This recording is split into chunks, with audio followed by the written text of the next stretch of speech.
2006 Ferrari F430 Spider. Here comes Mr. Success. Here he comes, and he's going bouldering with you. He has an AI chatbot call him every 58 minutes to tell him that the deal is closed. And he'll answer on speaker. Hello? The deal's closed. Hank, you always have such great news for me. The deal's closed. Okay. I'll circle back with you later, Hank. The deal's closed. 2006 Ferrari F430 Spider. The official car of gas station male enhancement pills. The good ones. You know the ones. With a picture of an elephant wearing Abe Lincoln's hat. And above it, written in red, white, and blue block letter font, is just 100% Obama. F430 Spider. Brought to you by beard oil on stubble and tube socks in underpants. The F430 replaces the 360, which replaces the 355, which replaces the 348, which never replaces the 328, which was a lousy replacement for the 308. What I'm saying is, the F430 was, from 2005 to 2010, here's your mid-engine Ferrari that everyone's going to recognize. This is your brand leader. Your Coke can, your Big Mac, your bottle of Grey Goose, your Submariner, Hilton Lobby, Folgers can, Gucci bag, your opening action set piece to a Bond movie. This is your affordable Ferrari that's going to sell in the largest numbers and the product the public will see the most of in the wild. So make sure it looks and sounds like the Wealth Gap.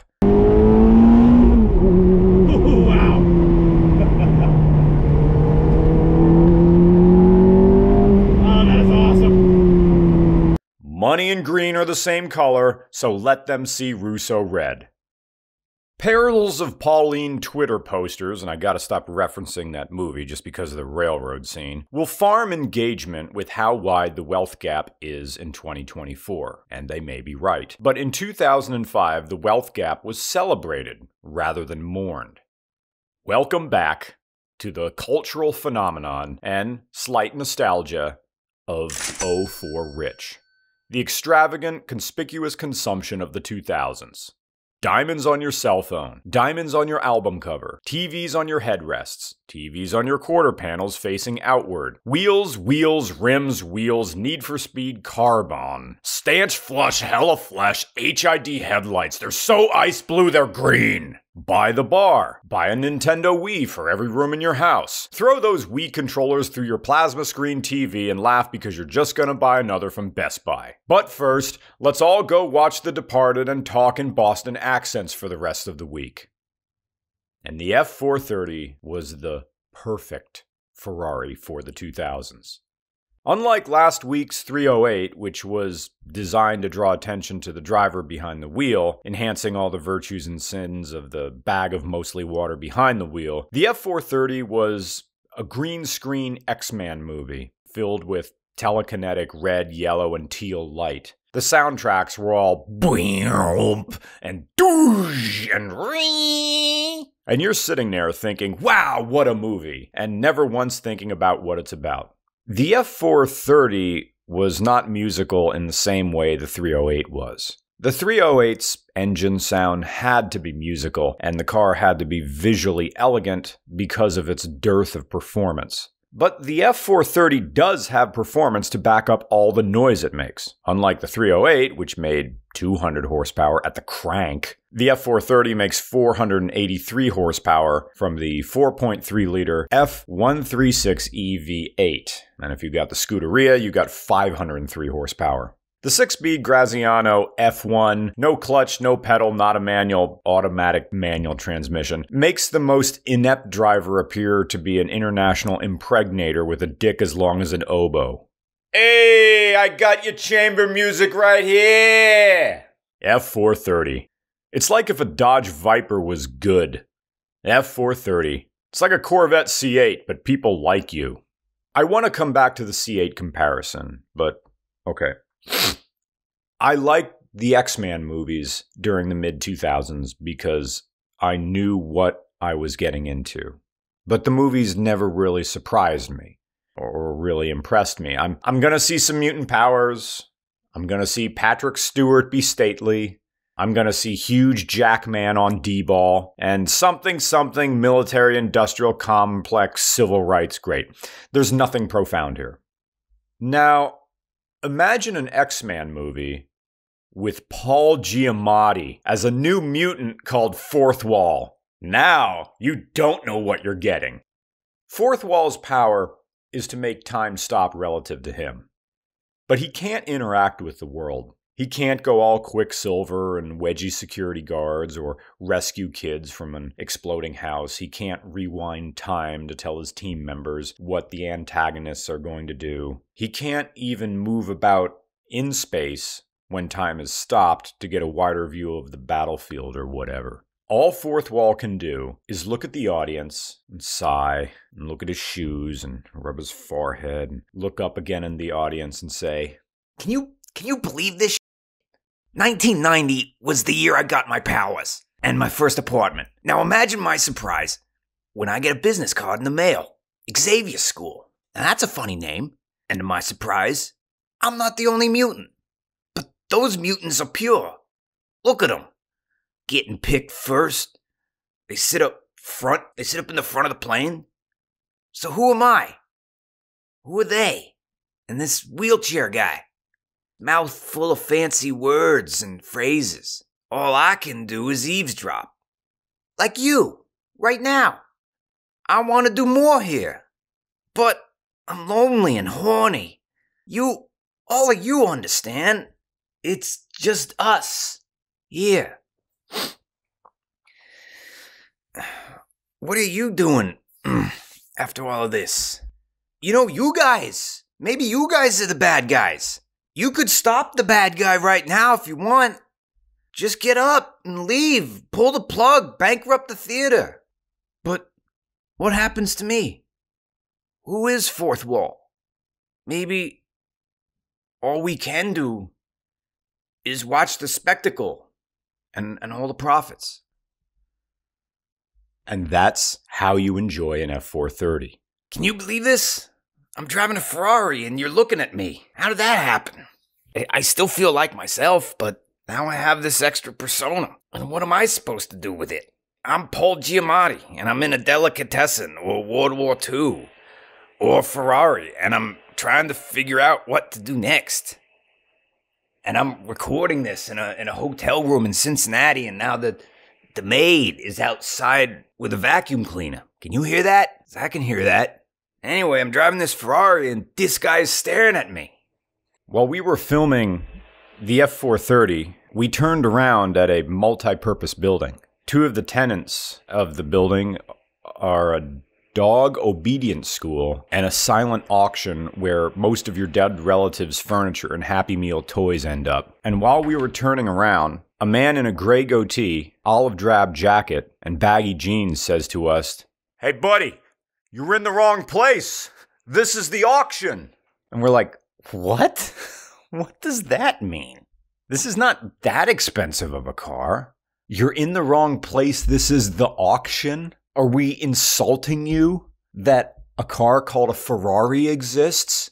You're aware of it, and here's one, just excuse me for taking the focus away from you for a second. Yeah, watch me as I drive out of here. Listen to me downshift and enjoy the spectacle." Maybe the 355 was the consumer car that put Ferrari back on the map with performance. Yeah, I know, the F40, right? We're not talking about the behind the counter, I need to call my manager first before I take it down product. We're talking about attainable red cars here. Despite being a 20-year-old design, this F430 is like driving a long splitter maul, for splitting wood, one of those sledges. But instead, the edge is now sharpened down like a scalpel. So how many swings will it take? Well, only one, but don't miss. How fast can I go? 196 miles an hour, and don't blink. Now, okay, the 196 miles an hour, that's for the coupe, right? This is the Spider, the convertible. So it's 193 miles an hour. Ooh. But in a Ferrari 308, you can go full blast and not die. An F430 will get you acquainted with your insurance adjuster at 1/3 throttle and St. Peter at half. 80% of the torque from the 4.3-liter mid-mounted V8 is all yours below 3,500 RPM. You can thank 11.3-to-1 compression for that. 60 miles an hour is all yours in 3.6 seconds. In 2006, the Corvette did it in 4 seconds. The C7 did it in 3.7, and finally GM was able to out-accelerate the F430 about 2 decades later with the C8, doing it in 2.9. So congratulations, GM. You finally built a car that beats an Italian design that predates the iPhone. And an F430 still costs more than a C8 today. In 2024, C8s sell on cars and bids for between $70,000 and $80,000. F430s sell for $100,000 to $120,000.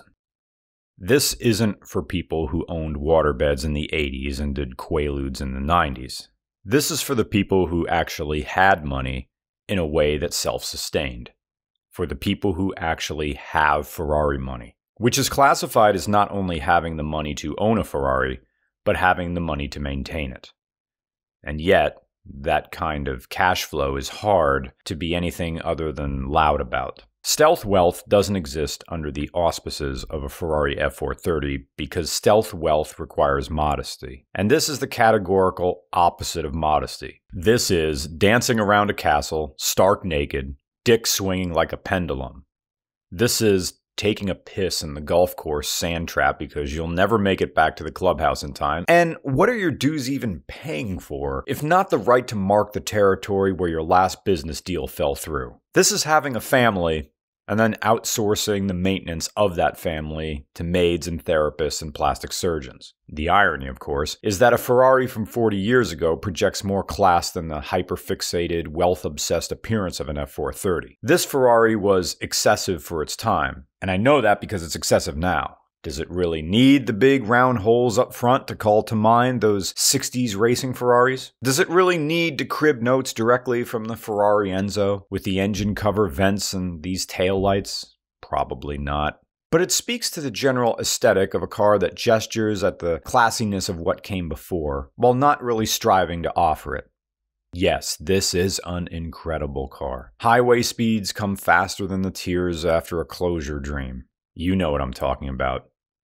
You plop into bed after a long day, ready to get a good 8 hours, and then you end up only getting 4, because the Dream Theater decided it was time for a midnight screening of What If You Got to Say Everything You Never Got to Say to That One Ex, followed by a double feature of What If They Could See How Successful You Are Now, and What If They Apologized?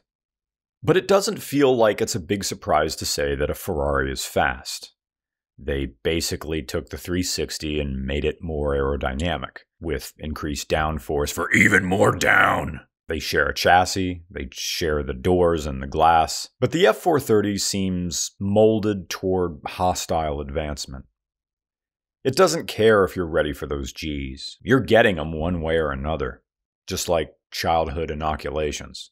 To this end, Ferrari went hard on the engine. This comes from the Ferrari Maserati F136 engine series, making this the first V8 not descended from the Dino racing program. It's got a bunch of new components like a new crankshaft, new pistons, new connecting rods, to go along with the holdovers from the F1 engine like the valves and the intake trumpets and the 4-valve cylinder head. The power delivery here is like Paperboy winging it at your front door. It's the automotive equivalent of pumping your arms out mid-flight like Superman. And what's crazy about it is that this is the accessible one. This is the one people in our area can actually get, but it's still out of reach. But the F430 is significant because even at its most accessible, it's still hard to reconcile with the everyday experiences you often have as a driver. The hyper-awareness of every pebble in the road, even as you go blazing over them, leaving a trail of envy in your wake. This is like going from date night with your right hand to Korean hot pot with a high-end escort.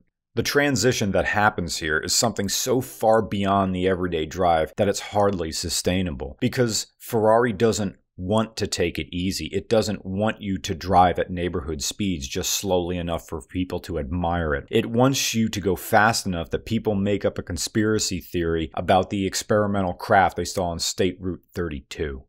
In some ways, you could argue that the F430 is over-engineered, but then it's not like this isn't what Ferrari does. When the F430 was in development, the company worked with Bosch and Brembo on the brake system, and the limited slip active differential allows for variable torque distribution. This is in addition to the steering wheel control knob that will, it'll let you play with the changes to throttle response and suspension dynamics. I did not take off traction control, but when it's off, it's off.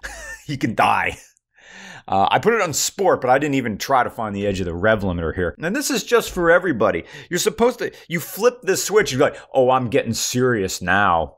Unless you're sponsored, unless someone's paying you to go race at Harris Hill Road, you're not supposed to turn this knob. But it's an Italian car. It's here for you to choose. It's a Ferrari's Ferrari. Yes, there is the unsurprising focus on appearances, but Ferrari is very particular about their engineering.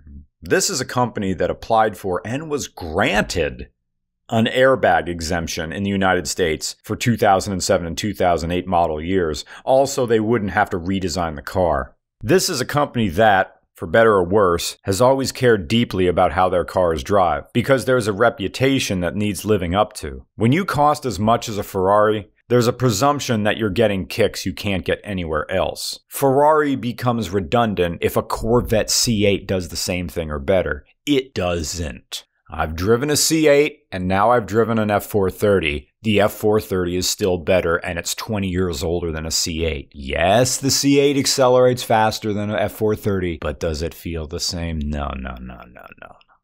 The engines are in the same place and they're both V8s, but is the LT-derived LS descendant the same as this 4.3? Nope. Ferrari has to point the bat at the nosebleeds every time they're up to the plate, or there's no reason to show up at all. Ferrari F430, a bat signal for guys with prenups. You ever hear the story of Lawrence Russell Brewer? He was a convicted killer who got the death penalty, and Texas finished him off in 2011. But not before he made this ridiculous last meal request. Maybe you heard of this. The guy orders 2 chicken fried steaks covered in gravy and onions, a triple bacon cheeseburger with all the fixing, a cheese omelet stuffed with ground beef, tomatoes, onions, bell peppers, jalapenos, a large bowl of fried okra with ketchup, 1 pound of barbecue with half a loaf of white bread, 3 fajitas with fixing, meat lover's pizza, 3 root beers, 1 pint of Bluebell vanilla ice cream, and a slab of peanut butter fudge with crushed peanuts. And I know what you're thinking. Do they let guys use the bathroom before they get sent up to be executed, or are they just giving the janitor hazard pay for the cleanup? I have no idea. But what I do know is that the board or commission in Texas, who's ever in charge of those things, actually approved this request. And for whatever stupid reason, they rubber stamped this long list of food, long enough to feed the 85 Chicago Bears. And when that massive amount of food arrived, Brewer just sat there and said, actually, I'm not hungry after all. And from that point on, Texas no longer granted last meal requests. You're sent to meet the devil with a belly full of whatever the cafeteria is serving that day. Ferrari doesn't participate in excess for the fun of it, but because they sort of have to. The redesigned aerodynamic body, the engine overhaul, the e-diff system, all of the driver customization features in a car that rests on a chassis shared by its predecessor with handling characteristics indicative of something more futuristic and showy. It's all a necessary component of the Ferrari package, because to have the ability to make a car like this and choose not to would be the automotive equivalent of ordering a buffet for your last meal and then choosing not to eat it once it arrives. But here's the thing about excess. It's only excess if you overdo it. It's possible to own a Ferrari and, like social drinking or cheat days, enjoy in moderation. Saying no to a one-man buffet you were never interested in eating in the first place doesn't take any willpower greater than a troll would have. But enjoying a Ferrari responsibly, that's where the true willpower rests.